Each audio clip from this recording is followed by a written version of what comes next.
GranDGranT. We'll do, oh wait, GranDGranT, sorry. It's GranDGranT. And then we'll do the badger guy after. That's what we're doing right now, okay? All right, link me the GranDGranT stuff. Go.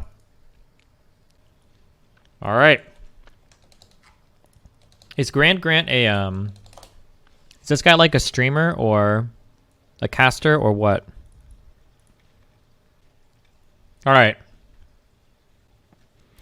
Are we telling esports sexual harassment stories? TI7 after party. One drunk caster slurring at me and literally wouldn't let go of my hand. I had to wrench him off with all my strength. Another person aggressively propositioned me for sex, even started undressing.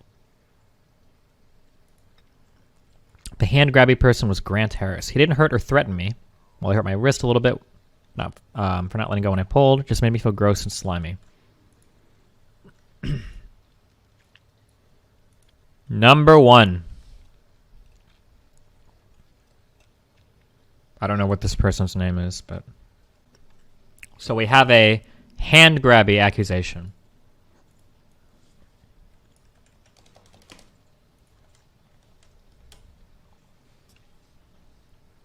No one should ever feel uncomfortable slimy in any situation or at any event. What I did is unexcusable, alcohol or not, and I sincerely do apologize for the pain I put you through. Thank you for opening up to me. When I messaged you, you didn't have to.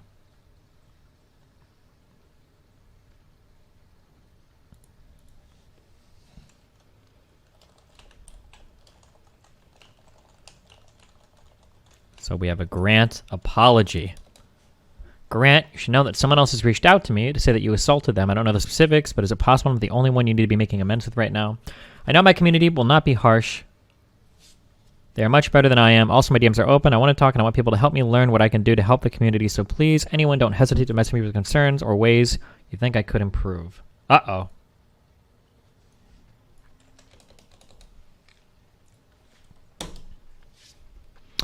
We've all been far too quiet for far too long about GranDGranT.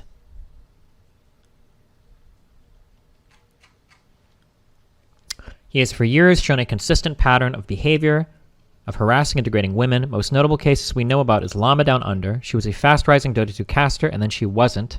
Grant did that. Grant repeatedly harassed Llama to the point where she sought a restraining order. She took him to court, and after several years of protracted legal proceedings, the court found that Grant did indeed harass and defame her. Wait, how is this not publicly known? If it's a court filing, it should all be public, right? Did nobody in the Dota community actually know this?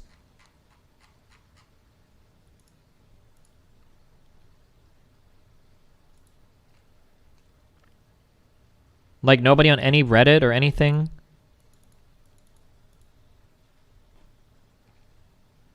Like, all of the filings should be public.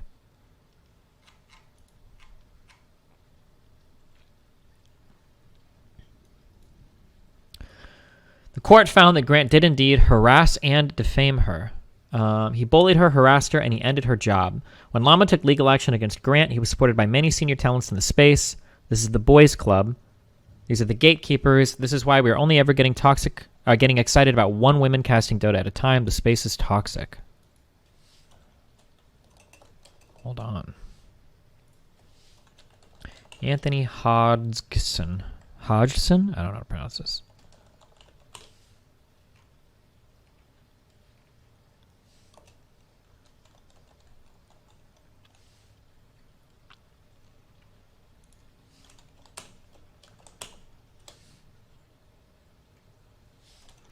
Llama Down Under took him to court, successfully sued him for harassment plus defamation. I have been told by many people that Grant has changed. We are given vague references to his having been bad and having reformed. This narrative spits in the face of the true scale of the harm he has caused. Why has he never publicly owned his actions? Maybe he didn't want to talk while court proceedings were ongoing, but those finished months ago. What's more, this was never an isolated incident. There were many other complaints of this nature about Grant in the past, and how many people do you think didn't complain? I got permission from Llama to tweet about this. She supports this information coming up. She did not feel comfortable putting it out herself. Despite the years, the distance, and relative safety she has found. Years later, please do not tag her in your discussions.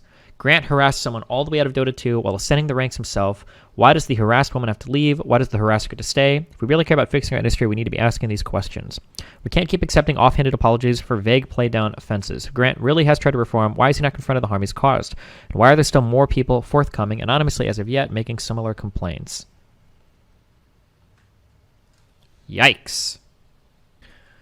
This is from Wickedscosplay about Grant.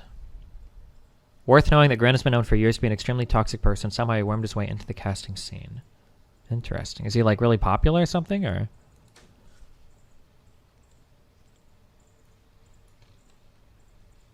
What? Are there two Wickeds? Isn't Wicked a guy that I played poker against?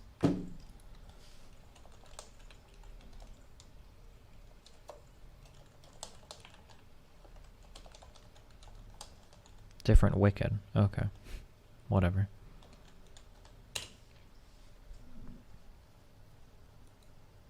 It's a pretty generic name, to be fair. Fuck you. Generic names are awesome.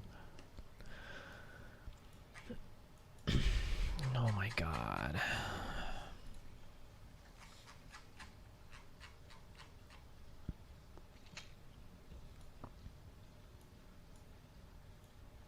What is CW? Does that mean content warning? Sorry. The following is an account of what happened to a woman who was drugged and subsequently sexually assaulted by GranDGranT Harris. Her wish was that she remained anonymous. The following document has not been altered by me in any way and is being published with the explicit consent of the victim.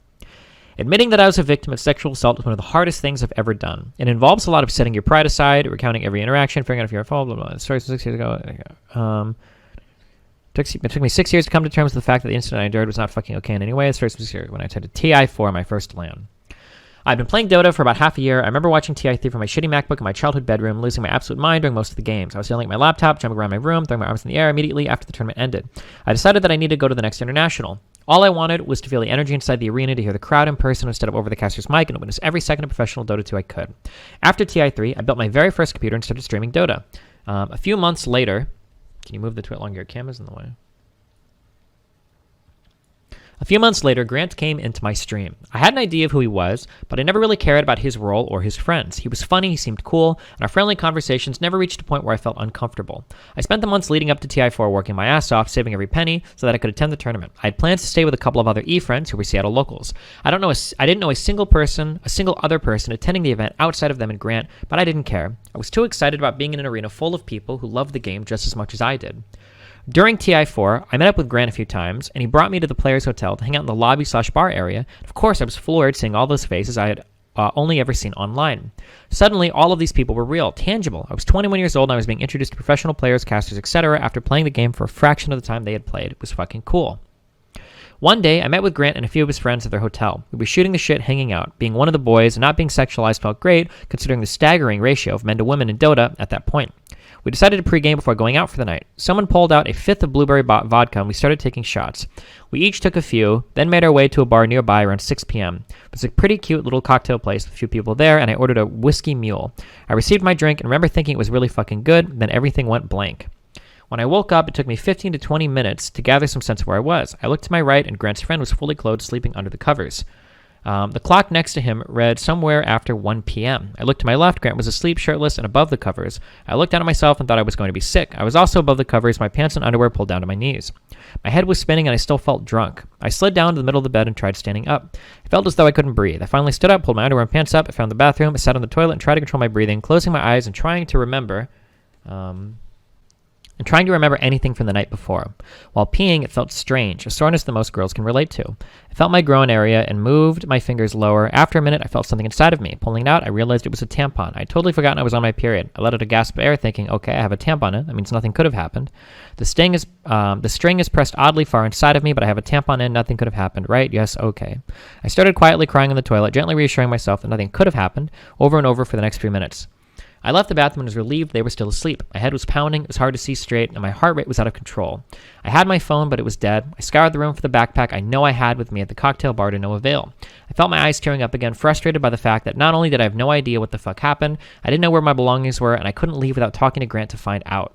I don't remember if I woke him or if he woke up of his own accord, but I told him my backpack was missing. He called the bar we went to, the last bar. They weren't open yet, if I remember correctly. So we left and stopped for food. We had Greek. The entire time I was trying to play it cool. I didn't know what had happened. I couldn't find a grasp on reality, but I had on my limbs. It felt like I was moving through a dream. I asked what happened the night before, and he found it funny that I had no memory of it. I found out that we had not only had we gone to the NA Dota house, people were playing Smash Bros. And asked Grant if I had played. It's his game. It is a game I'm actively bad at. And he said, "Oh yeah, you played a lot." We had also gone to 3 or 4 bars afterwards. I asked Grant if I had danced, and he said yes the entire time. I asked what time we got back to the hotel. He said 4 a.m. We went to the bar after, and they had my backpack. I swear I'd never seen this place in my entire life. I had no memory of it whatsoever. When we got back to the arena, I thanked Grant for helping me find my belongings and met up with my other friends. I don't remember why or how, but I ended up back at the Players Hotel with Grant and his friends later that night. The only reason I remember this is because I remember actively trying to avoid one-on-one conversation with Grant and telling his friend, the one in the bed under the covers, how uncomfortable I was about the situation. That if something had happened, I really hadn't intended for it, and that I couldn't remember anything. He was kind and took the time to listen to me. I remember him being very comforting, but he never confirmed that nothing had happened. The next day, it was the grand finals. I was back at my Seattle friend's house, and I couldn't even stomach the idea of going to the arena and potentially running into Grant. I watched the series from my friend's couch. Grant had texted me at least once before or during the finals, but he also sent me a text after. He was at the after party, hanging with 2 NA personalities that were asking where I was. He invited me, but I said I didn't feel well. I was too scared to go to the after party of my very first international because I couldn't bear the thought of being around him. After I returned home, I didn't tell anyone about what had happened. I could barely figure it out myself. I thought, oh, maybe it was because I hadn't been eating as much during the trip. Social anxiety. It must have been the fact that I was drinking on a near-empty stomach. I tried to come up with every reason as to why this might have happened without ever entertaining the idea of the worst-case scenario that someone was trying to take advantage of me. Grant contacted me via Steam or text a few times over the following weeks, where I would give him very short answers. Several times he asked, "Do you want to know what happened that night?" Smiley face, always including a wink emoticon. My response each time was along the lines of, if something happened, I didn't intend for it, I would feel more comfortable not knowing if something had happened. He would drop the subject, and I wouldn't hear from him for another few days or so. I stayed completely silent about what had happened until I was driving home from work one night when my phone started buzzing like crazy. I glanced at it. I had Steam messages from a few friends. I opened the messages, and they were all basically saying the same thing. "Hey, Grant is super fucked up on stream right now, and he said that you were a bad lay." My heart entered my throat, my hands started shaking, and I started sobbing while gripping my steering wheel trying to make it home. The tampon had been my life raft. It was the one thing within that experience that made me hold on to the idea that nothing had happened and now it was gone. I got home and confided in those friends what had happened. I'd never used any serious terms. I'd never used the words drugged or sexual assault or rape. Not once did those words even cross my mind. I couldn't fathom using them. They were extremely serious words, and I wasn't going to use them to defend myself in this case. After solely recounting my experience to them, every single one responded the same way. "You know this isn't okay, right? This is super fucked. Are you okay?" I refused to admit that I was a victim. I just said, "Yeah, maybe you're right." One of those peers I told was a moderator for an NA Dota personality who was close with Grant. He asked if I was comfortable with him telling said personality. It took me a bit, but I gave him the go-ahead. As long as he told the story exactly as I did, I didn't want the way people perceived it to change the way I had recounted it. He told the personality, who in turn told Grant to delete the VOD. Looking back, I believe he thought that this would maybe spare me some grief, but right now it mostly feels like an effort to protect his friend. I spent months afterward grieving the experience, overanalyzing it, trying desperately to come up with viable excuses for what happened, not wanting to blame anyone else. I blamed myself entirely. Grant continued to contact me, but I got to a point where I stopped responding entirely. Couldn't bring myself to talk like friends, to just pretend like nothing happened, although I still refused to accept that something might have happened. I wasn't sure if I was going to attend TI5. Every time I thought about it, my stomach would sink. After some thought and speaking to some friends, I decided I shouldn't let this person make me feel scared of going somewhere I wanted to be. I'd already missed out on the after party because of him. I wasn't going to miss out on the one vacation I'd saved up for because of him too. A few weeks before TI5, a friend I had confided in reached out to me because he knew another woman in Dota who had plans to stay with Grant as friends. He felt wary of the situation given what he knew. He asked me if he could share my story with her, and I told him yes, under the same rules as I told him before. Tell it exactly as I told it. Don't let your opinion of what transpired embellish my experience. He agreed. She told my friend I was a liar, and then told Grant I was calling him a rapist. I'd never uttered that word, and I hadn't placed any blame on him. I was still grappling with the idea that something happened that should have been under my control. Grant reached out to me directly after, asking what was up. I told him I'd never said that word, but based on what happened and my responses afterwards, couldn't he tell that he had made me uncomfortable? I asked why he thought I had suddenly stopped speaking to him, and he said he didn't know. He seemed panicked, saying that nothing had happened between us and begged for my forgiveness. He asked if I was going to TI5. I said yes, and then he said something about seeing me there. Just a few weeks later at TI5, I met up with a mutual friend who was also in NA Dota. We were headed to some box seats, or whatever the fuck they're called. Before we entered the box, he turned to me and said, "Oh, by the way, Grant hates you. Don't start any drama." I gawked at him, considering I had told him what happened at TI4. I said something along the lines of, "Wait, what? He hates me?" I was told, "Yeah, Grant hates you," and once again, to not start any drama. I brought up the fact that he had been apologizing profusely, literally begging for my forgiveness during the last month, but it fell on deaf ears. I was simply told to not start drama, and that was the end of it. I entered the box, and Grant pretended like I wasn't there the entire time. I found out later that he threw a tantrum because our mutual friend had brought me there, knowing that Grant hated me. This was the first of several tantrums he threw related to my presence over the course of the week. I never understood why my presence upset him that much. I had been to TI 4, 5, 6, 7, and 8. I decided to never let the fear of bumping into this person outweigh the experience of attending LANs for the game I loved being a part of it. I loved being a part of it. I would run into him at the after party almost every year, and we would greet each other, then return to our friends. I never thought of approaching him or talking about what happened. I was there to enjoy my time. To this day, I don't even have the faintest glimmer of what happened between the cocktail bar and waking up the next day. I've tried extremely hard to remember it. For any hope that what seemed to have happened, it didn't happen. But there's nothing, it's blank, 10 hours of solid blankness. I'm still finding it difficult to accuse someone I trusted, who I thought was my friend at the time, of doing something purposely to hurt me. It's been 6 years of mulling this over. I still don't know if I would have ever felt comfortable sharing my story had the other women not spoken up. The 6 years of silence scared the shit out of me. How many others could have avoided similar experiences with him if I had simply talked about it? I was too weak to admit what had happened to myself. I was too scared to tell my Dota friends, and I was too petrified of the consequences and ostracization I would receive from the Dota 2 community. I felt that if I'd shared the truth about him, that my entire life would have been a target for questioning, open for intrusive strangers to examine and retell as they wished. I think this speaks volumes of not only the Dota 2 community's approach to women, but esports as a whole.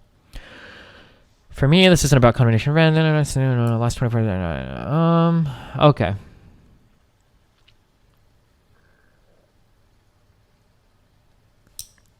Damn.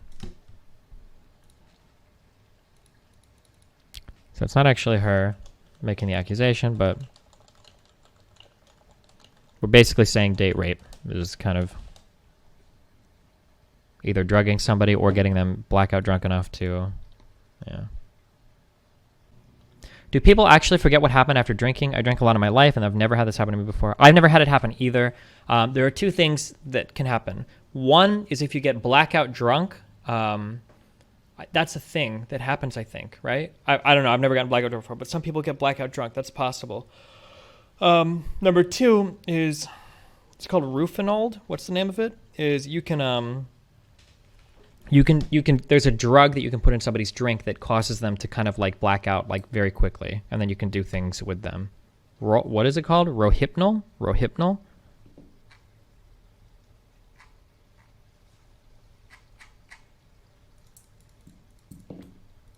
What people call it, roofies. I don't know. Rohypnol. You would remember to the point you black out. You wouldn't drink a little vodka and not remember the whole night. Yeah, that's kind of what I have heard. That, like, if you're blacking out, it's going to be, like, a somewhat gradual thing. Like, you're not going to have, like, one drink and then you're going to, like, black out 4 hours later but not remember everything up until you black out. Like, yeah.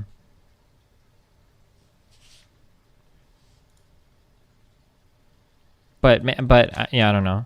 Like, that, all that stuff gets, like, really... Like, I'm not a doctor. I can't tell you exactly... Concerning GranDGranT TI4 witness accounts from... Does that mean he might have drugged her? It's possible. Concerning GranDGranT TI4 witness accounts from the night of the incident. At the request of several Redditors, I'm making this into its own post. What follows are the most important segments of a really long discussion.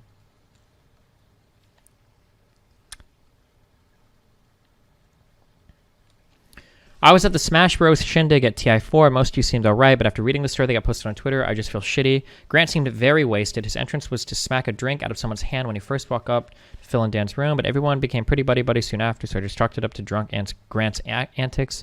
The girl he was with definitely played a lot of Smash throughout the night. One of my friends was sitting next to her and tried talking to her, but she just stared at him and didn't say anything. It was definitely weird behavior, but you just assumed she was a weirdo or stuck up or really, really shy. She just seemed really zoned out, so I don't think people wanted to ruin any vibes she had going. Damn, who is Knight? It also highlights an issue of accountability for her because she openly admits engaging in consuming alcohol. Read intoxication.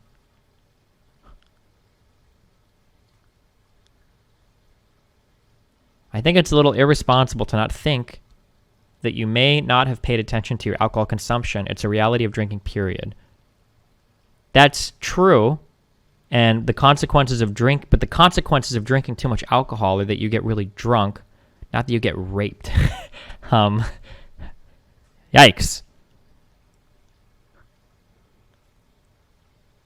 But my take on this person when she showed up was that she was judgmental and also probably had social anxiety. She looked not thrilled to be around a bunch of nerds from my perspective. As the night went on and she became more inebriated, she was a lot more engaged, particularly with Grant.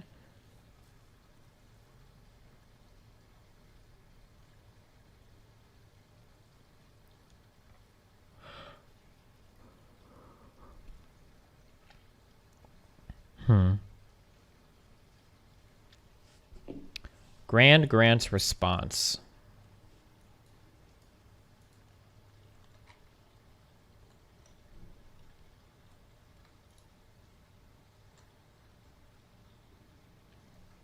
I don't get it. What if they're both super hammered, though, and feel like they're engaging consensually? Okay, so if you want to get wasted with somebody and they want to get wasted with you, and you've both had a discussion preemptively, like about what your expectations are for messing around on drugs, that's a 100% cool thing to do. You can do that. Fucking on substances can be a lot of fun sometimes. However, if it's pretty clear that the other person does not want to have a sexual encounter with you, and then you both get wasted and you try to have a sexual encounter with them, that gets like a lot dumber. You just shouldn't be doing this. It's stupid. GranDGranT on Twitter. Boom. Number 672 in queue. What? Are you serious? GranDGranT also has a couple comments on the Reddit thread themselves. Link it. Can I buy like a premium archive that I would pay a subscription for this site? Oh my god, 1.6 thousand upvotes. Holy shit, our Dota. Nice. I've always been a Redditor and won't lie, so I will post here. Another apology to the people I've heard along the way, and also, I want to say if you ever do have an alcohol problem, find someone who can help you out. I struggled for 5 years. When I say struggle, I mean 3 bottles of vodka a day and had no one to help me. If you ever find yourself going down that path, find a loved one right when you can. Sorry once again, Dota deserves better. All anyone needs to know about esports and women is summed up in these few Reddit threads. The threads by and about the victims are filled with slanders, slurs, accusations of attention-seeking, like LOL in doubt. Grant's thread here is filled with take care, buddy, hope you get some help soon, take a break, buddy, and people angry at EG for not standing by him. I mean, it seems like most of the people here are pretty negative.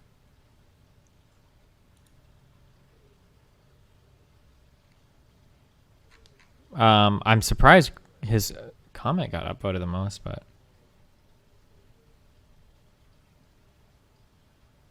it's important to note he made this post before the rape accusation. Oh, damn. He retired before the second twitlonger trying to cover up his tracks? Ooh, yikes. Wait, so did he make this in response to the... Oh, if we ever do this again, I'm going to start dating all of the... I should be dating everything. And the reason that one is upvoted because at the time of him saying he was leaving, only the girl came out and said he grabbed his wrist. Gotcha. I just want to apologize to everyone in the Dota scene. The things I've done in the past really are just horrible to look back on. I have worked on myself over the last few years, and I've tried to better understand people and better understand me, but the unfortunate reality of it all is that that does not make up for the past and what I did. I don't want people to flame other people. I was the one who brought this upon myself, and I truly do apologize to the people I've hurt. I'll be leaving Dota and the esports scene for a long time, if not permanent. I don't want to make this about me, though. I want to say, I hope the people who don't feel safe do feel safer, and I hope Dota becomes an overall better esport over the upcoming years. Damn, so he knew this shit was coming. Holy, that's gonna be an omega yikes. That's gonna be an omega yikes from me, fam. Did he respond at all to like the twit longer?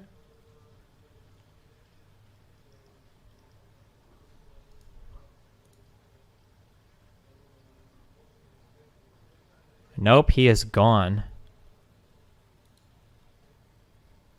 He just pieced out. All kinds of crazy jokes on this show. Does it? A little bit, yeah.